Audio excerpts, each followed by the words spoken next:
Financial accounting become first year second semester. I am studying unit 4 accounts from incomplete record. So directly we'll jump to the problems. Ascertain the cost of goods sold from the following. You may get this type of question for the short 4 marks. Opening stock is given, closing stock purchases 80 years per 80,000. Sales purchase return is given, sales return, wages, goods used by the proprietor. This is the information given to us. Now cost of goods sold. Ascertain the cost of goods sold we have to find. So cost of goods sold is equal to opening stock plus purchases minus closing stock. If only you have the information given, opening stock, purchase, closing stock, then directly you can get the answer by using this formula. Cost of goods sold is equal to opening stock plus purchases minus closing stock. ठीक है, जब आपके पास information given information में खाली opening stock, purchase, closing stock है तो ये substitute करके आप कॉस्ट ऑफ गुड्स सोल्ड मालूम कर सकते. लेकिन अगर अदर इन्फॉर्मेशन भी है आपके पास, जैसा कि वेजेस है, परचेज रिटर्न है, then in this way you have to find out cost of goods sold is equal to sales minus gross profit. ठीक है, ये पूरी इन्फॉर्मेशन है. तो पहले सेल्स में कैसा मालूम करना है, दूसरे तरीके से अपने को सेल्स माइनस ग्रॉस प्रॉफिट से. So in the problem second method अपन यूज़ कर रहे हैं. यहाँ पर आपको ट्रेडिंग अकाउंट मालूम है ना, opening stock minus purchase return, same way trading account बनाना है. और यहाँ पर क्या करना है वो तो less goods use by the proprietor, purchases में से माइनस करते ना अपन, वैसा परचेज में से माइनस कर लिए. टू वेजेस, सेल्स में से सेल्स रिटर्न माइनस करना है, closing stock. So we will get the gross profit. ये तो आप लोगों को ट्रेडिंग अकाउंट का मालूम है. ठीक है, ट्रेडिंग अकाउंट बनाने के बाद सेल्स इज इक्वल टू क्या रहता है, total sales minus sales return. Sales actually अपने को कौन सा लेने का है, सेल्स माइनस सेल्स रिटर्न लेने का है, 78,200. So cost of goods sold में जब अपन सेल्स लेते हैं, ये फॉर्मूला जो बोले ना अपन, सेल्स माइनस ग्रॉस प्रॉफिट. सो इसमें क्या करना रहता है अपने को, क्रेडिट सेल को हटा के नॉर्मल सेल लेने का रहता. टोटल सेल में से क्रेडिट सेल्स रिटर्न को निकाल के लेना रहता. उसमें से ग्रॉस प्रॉफिट, सेल्स जो आ जाने के बाद ग्रॉस प्रॉफिट माइनस करें तो आपको कॉस्ट ऑफ गुड्स सोल्ड आ जाता. ठीक है ना, ये दो तरीके हैं आपको कॉस्ट ऑफ गुड्स सोल्ड मालूम करने के. Opening stock, purchase, closing stock दिए तो opening stock plus purchases minus closing stock. अगर कुछ डायरेक्ट एक्सपेंसेस रहे तो यहाँ ऐड कर ले सकते. लेकिन रिटर्न्स भी है आपको साथ में, ड्राइंग्स भी है अगर, तो आपको ऐसा बना के जो है सो सेल्स में से ग्रॉस प्रॉफिट को माइनस करे तो आपको कॉस्ट ऑफ गुड्स सोल्ड आ जाता. No next, from the following information ascertain,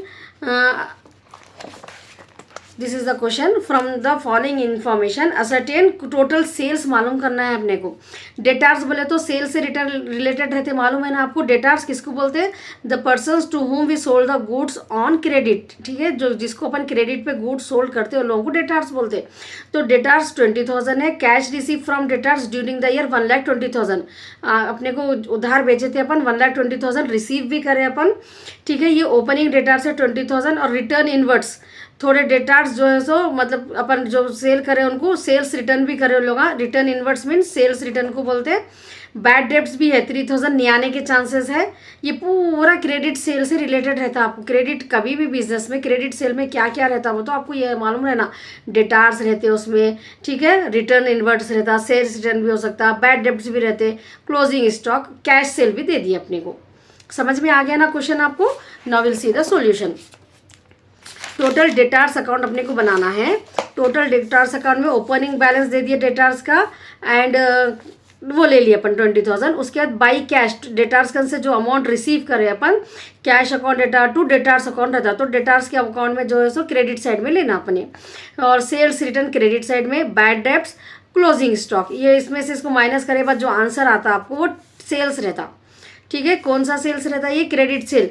net sale क्या है, cash sale plus credit sale को करे तो net sale. That only ask in the question of from the following the total sales. Total sales कैसा आता है, cash sale plus credit sale थे आधा. टोटल डेटार्स का अकाउंट बनाया तो आपको टोटल आप क्रेडिट सेल कितना करें वो मालूम हो रहा है यहाँ पर. ठीक है ना, ओपनिंग स्टॉक का डेटार्स को ले लेके डेटार्स से जितना अमाउंट आया, sales return, bad debts minus कर देने के बाद क्लोजिंग स्टॉक लेके ये पूरों को ऐड कर लेना. उसमें से ओपनिंग बैलेंस डेटार्स का माइनस करे बाद जो आंसर आता आपको सेल्स रहता. वो सेल्स क्या रहता है, ये क्रेडिट सेल रहता है. डेटार्स के अकाउंट में अपन जो बनाते हैं वो क्रेडिट सेल रहता. कैश सेल अपने को क्वेश्चन में अलग से है 15,000. तो cash sale plus credit sale मिला के अपने को टोटल सेल होगा. Got it no. Next question number 7.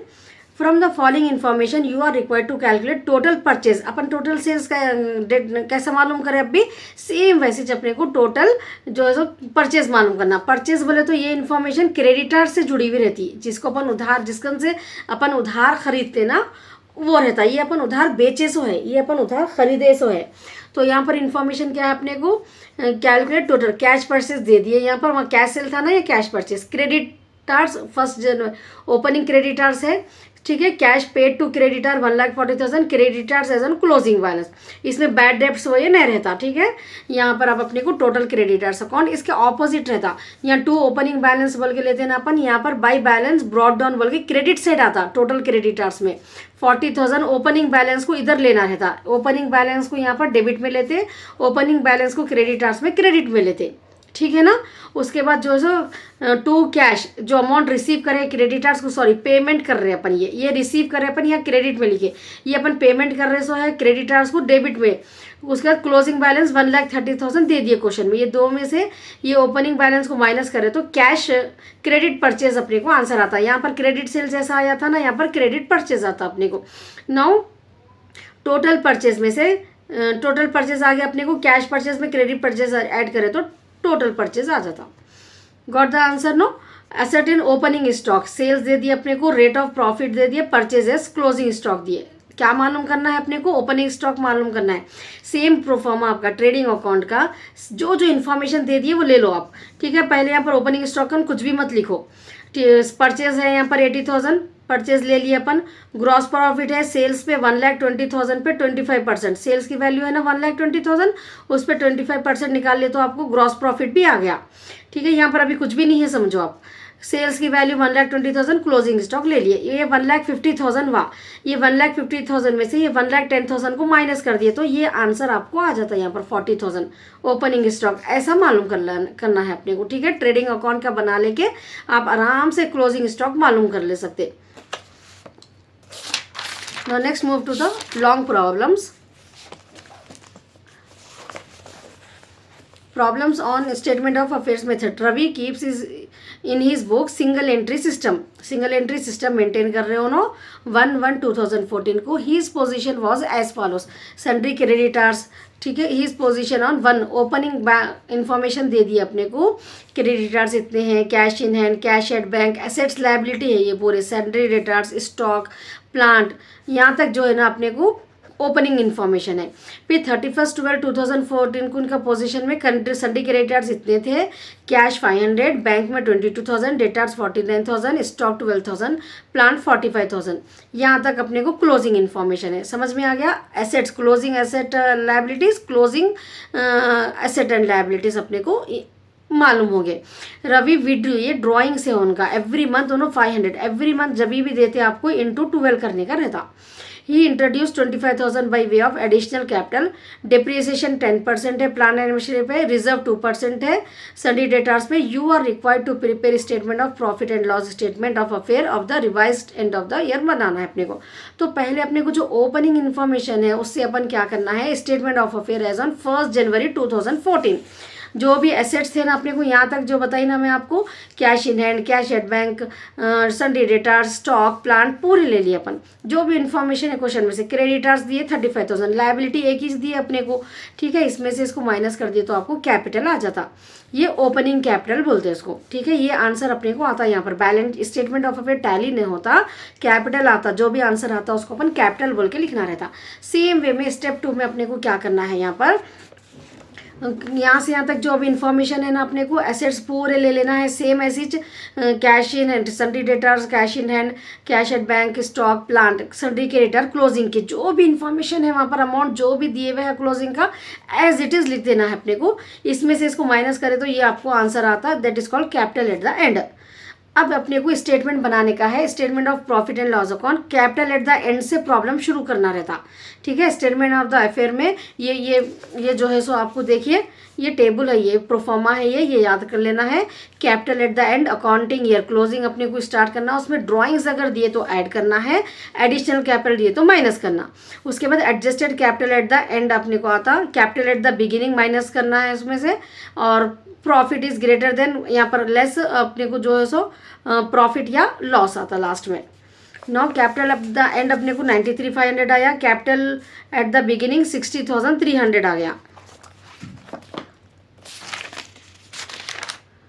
Now drawings add कर रहे हैं अपन, उसमें एडिशनल कैपिटल लेस कर देने के बाद प्रोविजन, अब जो भी एडजस्टमेंट्स रहते हैं प्रोविजंस 49,000 2%, डिप्रिसिएशन का अपने को 10% है ना, वो प्रोविजंस को भी अपने को यहाँ पर लेस कर देने का है।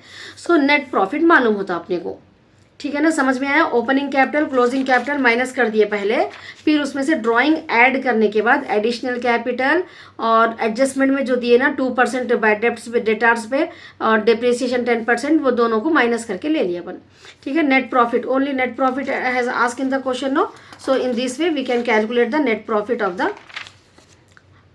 Now next problem, Ram keeps his books of single entry required a certain profit and loss by in the year, ठीक है। अपने को यहाँ पर देखिए सेम वे ओपनिंग क्लोजिंग है, ये पूरे जो है सो आपके इसमें यहाँ पर ओपनिंग क्या, ये पहले का फर्स्ट ईयर का याद है ना आपको, cash in and asset liability मालूम होना है अब आपको, bank overdraft liability, stock asset, sundry creditors liability, sundry debtors asset, bills receivable asset, land and building asset, furniture asset. तो एक दो लायबिलिटीज है अपने को ये प्रॉब्लम में। सेम वे अभी बनाया ना अपन पहले, statement of affair as on 31/12/2017, opening balance अपने को मालूम होता है यहाँ पर, पूरे ये एसेट्स के ओपनिंग के ये ले लिए अपन, कैश इन हैंड देखिए आप 53,500, स्टॉक इन ट्रेड 60,000, ये कॉलम में से अपने को पूरे एसेट्स ले लेने का है। देन इसमें से जो है सो दो बैंक ओवरड्राफ्ट और जो है सो आपका क्रेडिटर्स दो ले लेने के बाद ये क्रेडिट के टोटल में से इसको माइनस करें तो आपको कैपिटल आ जाता, ये कैपिटल को कैपिटल एट द बिगिनिंग बोलते। Same way statement of affair closing का ये सेट का जो टेबल दिया आपको, एसेट्स पूरे ले लेना यहाँ पर, क्रेडिटर्स इसमें भी क्रेडिटर्स, बैंक ओवरड्राफ्ट दो लायबिलिटी है ना, वो दो लायबिलिटी यहाँ ले लेना, ये टोटल में से ये टोटल को माइनस करें तो कैपिटल एट द एंड, ये बिगिनिंग है ये एंड है ये। अब स्टेटमेंट ऑफ अफेयर बनाना है अपने को, स्टेटमेंट ऑफ अफेयर में क्या रहता, कैपिटल एट द एंड से प्रॉब्लम शुरू करना रहता, ऐड ड्राइंग्स कर लिए उसमें, फिर लेस एडिशनल कैपिटल माइनस कर दिए, एडजस्टेड कैपिटल आ जाता, उसमें capital at the beginning minus करने के बाद प्रॉफिट सब्जेक्टेड टू। अब डेप्रिसिएशन है अपने को एडजस्टमेंट्स में देखना, ठीक है, एडजस्टमेंट में डिप्रिसिएशन है तो यहाँ पर डिप्रिसिएशन माइन, ड्राइंग ड्यूरिंग द ईयर 12,000, वो तो यहाँ पर ले लिया अपन, depreciation calculate land and building 5% and furniture 10%, तो 3 एडजस्टमेंट्स है अपने को, डेटार्स पे 5%, सो 3 एडजस्टमेंट अपने को अब यहाँ पर लेस करना है, depreciation on land and building, depreciation on furniture, provision for, ये तीनों को ऐड कर लेना, परसेंटेज निकाल लेने के बाद आपको लैंड एंड बिल्डिंग का 9,000 अमाउंट आया, फर्नीचर का 4,600, डॉटफुल डेब्ट्स का ये डेटार्स पे निकालते, प्रोविजन फॉर डॉटफुल डेब्ट डेटार्स पे निकालना, ठीक है, डेटार्स की क्लोजिंग वैल्यू पे वो भी, ठीक है। ये एडजस्टमेंट जो अपन कर रहे हैं ये क्लोजिंग वैल्यू पे निकालना, कंफ्यूज मत हो जाइए आप लोग। लैंड एंड बिल्डिंग यहाँ पर देखिए अमाउंट 1,80,000 सेम है, इसका तो कुछ प्रॉब्लम नहीं है। डिप्रिसिएशन ऑन फर्नीचर देखिए आप, फर्नीचर भी सेम है, नो प्रॉब्लम। एंड डेटार्स की वैल्यू चेक करिए, सन्ड्री डेटार्स फॉर 60,000 80,000, समझ में आया ना, इसलिए क्लोजिंग बता रही हूँ मैं आपको, क्लोजिंग पे डिप्रिसिएशन निकालना। सो डेटार्स की वैल्यू 80,000 है, क्लोजिंग 5% 4,000, तो ये तीनों अमाउंट्स को ऐड कर लेने के बाद ये 17,600 आ रहा। प्रॉफिट सब्जेक्ट टू एडजस्टमेंट के बाद ये तीनों लेस करने के बाद आपको नेट प्रॉफिट आता आंसर, ठीक है ना। Now next problem also it has given in the same format only. So one more problem I want to do, which you have to prepare the balance sheet also. So in this problem, so this is the important problem, you note down, only important problem I am discussing because you have less time for the exam, no, that's why. Ram keeps his book of single entry system, you are required to ascertain loss made by him, profit and loss made by him। तो यहाँ पर देखिए same अपने को opening balance sheet closing balance sheet बनाने के लिए information ready है। अब इसमें से आपको एसेट्स और लायबिलिटीज पहचानना है। स्टॉक बोले तो एसेट है, creditors liability, debtors asset, cash in and asset, bank overdraft liability, furniture asset, motor van asset, plant asset. तो देखिए आपको अगेन दो लायबिलिटीज है यहाँ पर।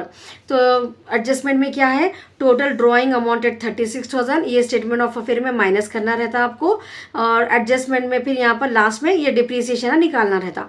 During the year is introduce capital, ये भी वहाँ पर माइनस करना है। 10% depreciation on plan, motor van 20% motor van, 5 depreciation furniture 10%, plant पे 20% और मोटर वैन के 5000 अमाउंट दोनों को दे दिए।